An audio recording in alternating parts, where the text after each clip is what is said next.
ओम श्री गणेशाय नमः। श्री गुरुभ्यो नमः। श्रीमात्रे नमः। ब्रह्ममुरारिसुरार्चितलिङ्गं निर्मलभासितशोभितलिङ्गं जन्मजदुःखविनाशकलिङ्गं तत्प्रणमामि सदा शिवलिङ्गम्। देवमुनि प्रवरार्चितलिङ्गं कामदहन करुणाकरलिङ्गं रावणदर्पविनाशकलिङ्गं तत्प्रणमामि सदा शिवलिङ्गम्। सर्वसुगन्धसुलेपितलिङ्गं बुद्धिविवर्धनकारणलिङ्गं सिद्धसुरासुरवन्दितलिङ्गं तत्प्रणमामि सदा शिवलिङ्गम्।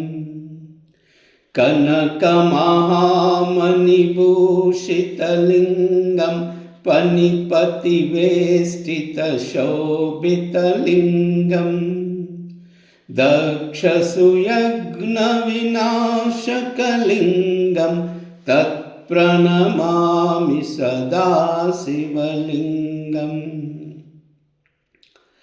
कुङ्कुमचन्दनलेपितलिङ्गं पङ्कजहारसुशोभितलिङ्गं सञ्चितपापविनाशकलिङ्गं तत्प्रणमामि सदा शिवलिङ्गम्।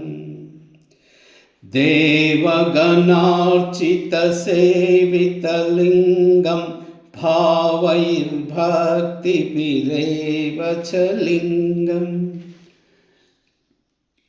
दिनकरकोटिप्रभाकरलिङ्गं तत्प्रणमामि सदा शिवलिङ्गम्। अष्टदलोपरिवेष्टितलिङ्गं सर्वसमुद्भवकारणलिङ्गं अष्टधरिद्रविनाशकलिङ्गं तत्प्रणमामि सदा शिवलिङ्गम्। सुरगुरुसुरवरपूजितलिङ्गं सुरवनपुष्पसदार्चितलिङ्गं परमपदं परमात्मकलिङ्गं तत्प्रणमामि सदा शिवलिङ्गम्।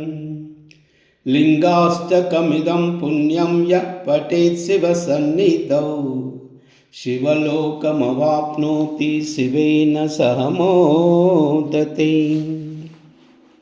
सर्वमङ्गल।